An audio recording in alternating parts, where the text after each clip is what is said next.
If you call about the Likee TV, Mrs. Obehita, the man subscriber.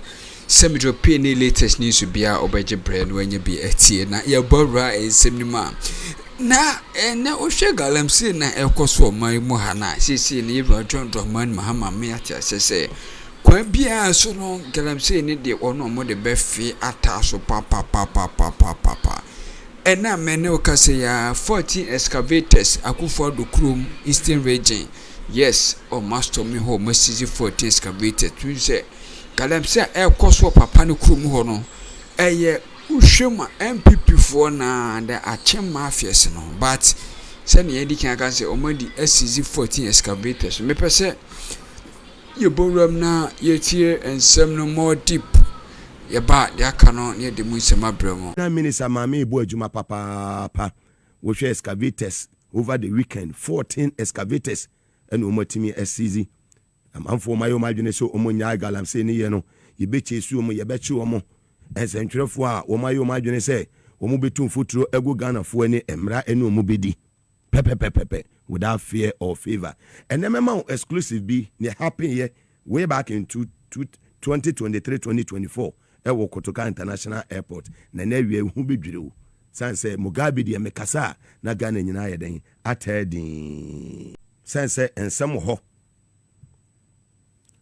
na sana meko sa ensem so no engines ne de omoba na omo eto ma na wanti a omokwa omokọ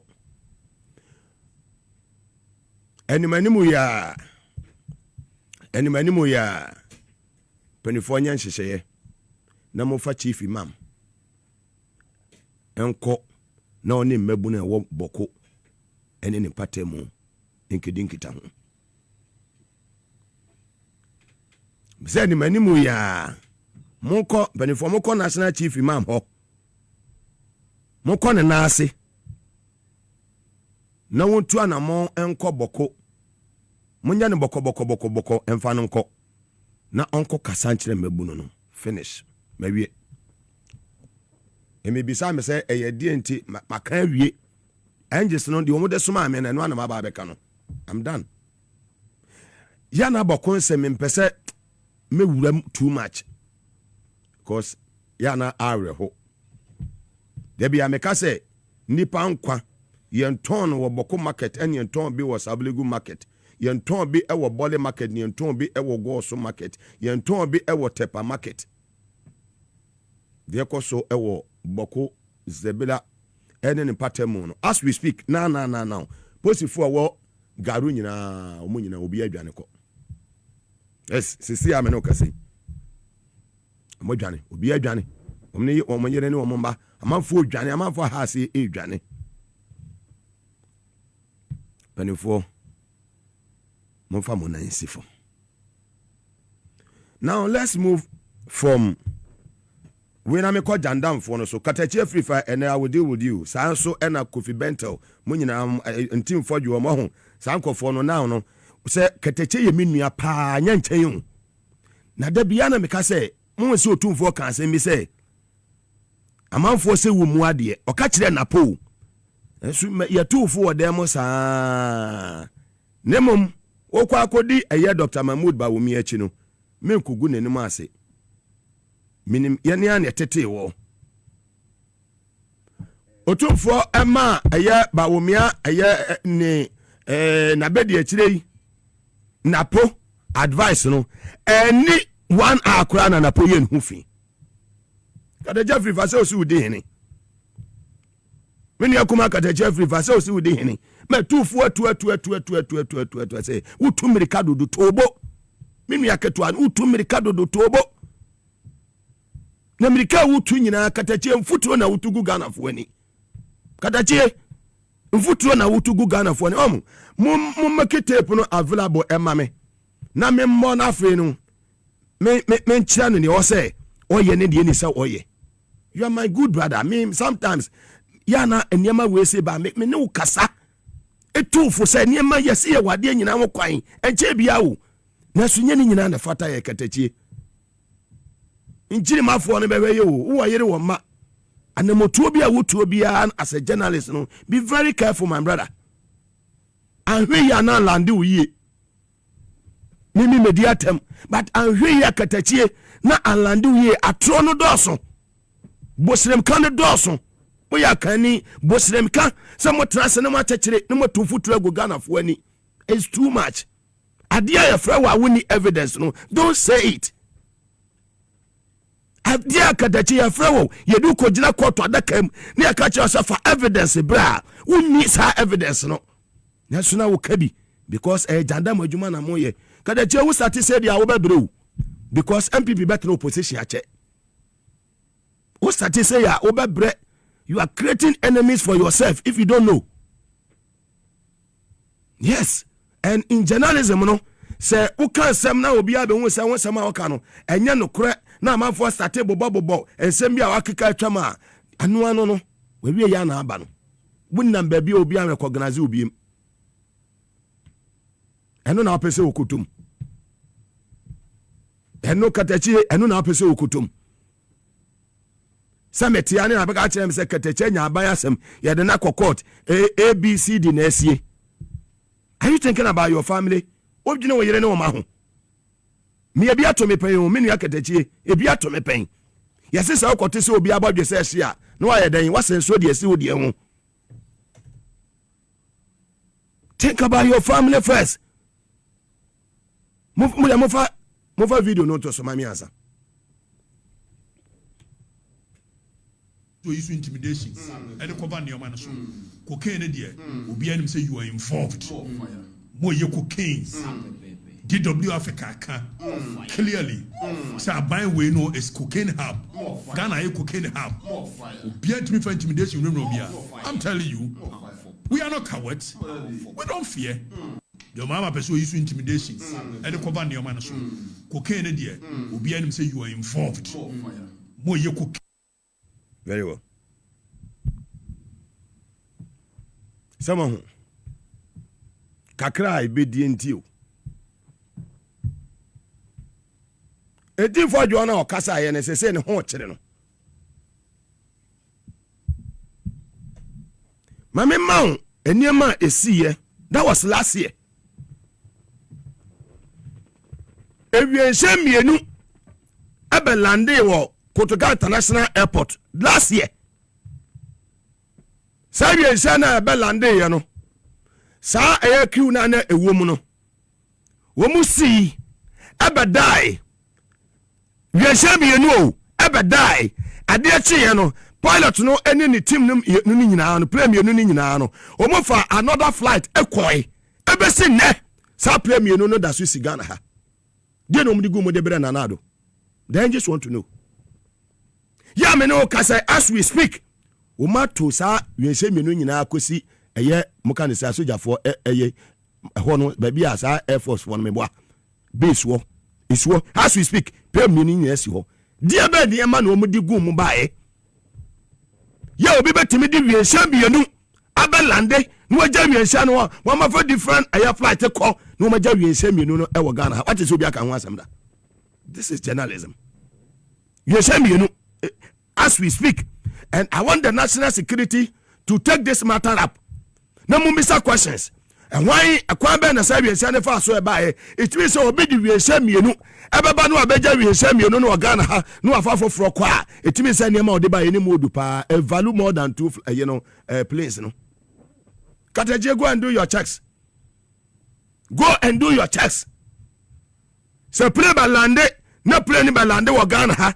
Na cha say yes obey refuel or whatever na wo mosa akọ na mo dia ne dia da so sia wo ebesi na me see dia na wo pie mo ba ye mo beja ha wo ma fa play na nko bi am for be answer questions.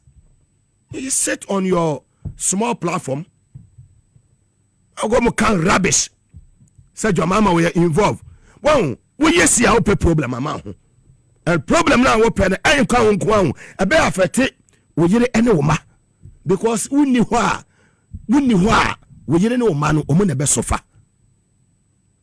And I've used my own as an example. Man, stay away from things wo be kan betimi am onya aban amane me da bia no me sori an pa na me bom pa ya me se yakopon se fa me kona fa me bra bo me yam ade nyina ho ban me yam ade ya me yere ne me ma mabusuafo bo mo ho ban wodi me koyi adofo a wo munya bidi a wo mo bema me bi adie ebi ne madwuma wura madofo maboafo da ne da nyina me komi kotodwane ma na mabɔ mpae e de ama wo mo se bo mo ho ban efri de aban amanie mu nkwanhia wati ase aban amanie ebetimi amwa lande ba bia ho expect se wo be lande wo ye young man katachie tia foto ne na fa ye adwuma na beboa wo emme metre he ni atem me se tia foto no na fa ye adwuma onya platform na wote so na wo ye adwuma ka ensama wo evidence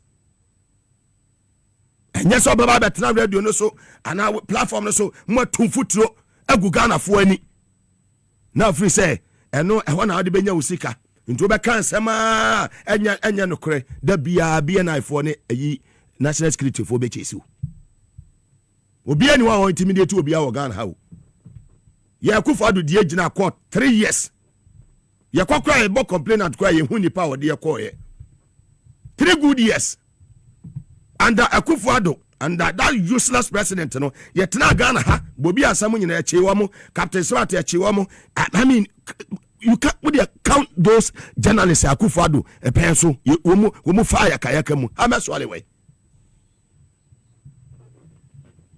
Jo mama you obi o intimidate obi Jo mama obi o intimidate on this platform sembe no one can fa eye ba omi ane no crofo. Some of us, we are not ready to go into the gutters with you. Please stay away from statement to be obey ya ebemu anya asem kadachie. Listen and listen very well. Ebeboa opa mfuturo no saa mfuturo na wutugu Ghana fo anim no it is time say we be stop it. Ukoni say ya yeso ebetiesim, and I don't want to go into that tangent with you. Obi catch you say you are my brother. Take that statement very serious. Many we and one will say atro na omo edi no ho omo hye say adwumadi we no ache saatama eye yete Ghana ha yete sema Kofi Benton mo ye den ekan ye Kofi Benton enai me be expose no me pese obi ehu atro a omo di e wo Ghana ha Kofi Benton hwan na enim so wo NPP ni Occupy Ghana ne ne ma hwan na enim Kofi Benton wuni credibility bi abiem de bia me ka say credibility aya de hu hia adwuma ma ya no 25 years credibility aya de hu hia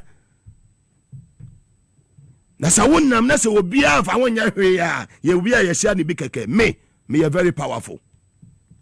Yes, office bia no ha me wura obi betimi disrespect me in this country, not even Jubilee House. Me are very powerful. Me value tie me se me dia me value. We are setwani ama omunye du enisi kan ketenkete bi achi emman samanya no kura na mo batena wana moka Kofi Benton na kwatena Joy News what they say news file mu diatro enei me be expose mu ni cover first one on to so mame about this cocaine hu nsem ya mo fa no to so mame otrofo pictures. And some of the facts on the ground do not bear out the information that the government spokesperson came to tell us. That's a serious matter. That some of the pictures were fake. Yes, some of the pictures were fake. How did you confirm that? You check it on Google and it shows you the source of You have checked? Yes. So can you show us how one of those pictures is fake? Now? Because you have done that. I am saying to you, it's serious. It's a serious claim you are making. I am saying to you that some of the pictures that were put out, don't know about. Somebody checked on Google and saw it's a picture of that aeroplane tire or something. Saw that picture had been pulled from somewhere. You have confirmed that. Oh, Samson. Kofi, I've got to do this. Let me make the point. Kofi. Oh, let me make the point. You have been speaking for over 10 minutes now. Hold on. People spoke for 50 minutes. No, don't worry. If I made the point, you can question me. I said. But when you say, let me make the point, you don't finish. So can I come in? Because I have to come in at a point. I don't know what you're questioning me on. No, I'm questioning you on. You are asking. You say that some of the pictures shown by the government representing the airplane and the things that came with it are fake.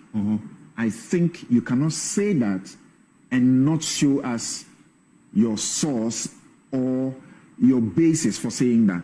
I said many things. No. I said, for the government spokesperson to be the one speaking over an investigation that the state institution has done. It's not completed. Yeah, you see, that is where all these things has its problems. Let the state institution speak. Then I said, some of the pictures that the government spokesperson supposedly put out, somebody checked on Google and came and said they saw that picture in a stock somewhere else. All right. So I'm saying when you create these kinds of situations, don't let the state institutions do those things. Then you are going to get this. So you see, now you're explaining that somebody else. Wait, Kofi. Okay, I'm not stampeding you. I've got to do this job. I hear you. You are saying that somebody else checked one or some of the pictures and said and confirmed that it is fake. You yourself have not confirmed that for yourself. No, I haven't. Thank you. Because you see, when you made a statement, you didn't say somebody. You said some of the pictures are fake. Okay. So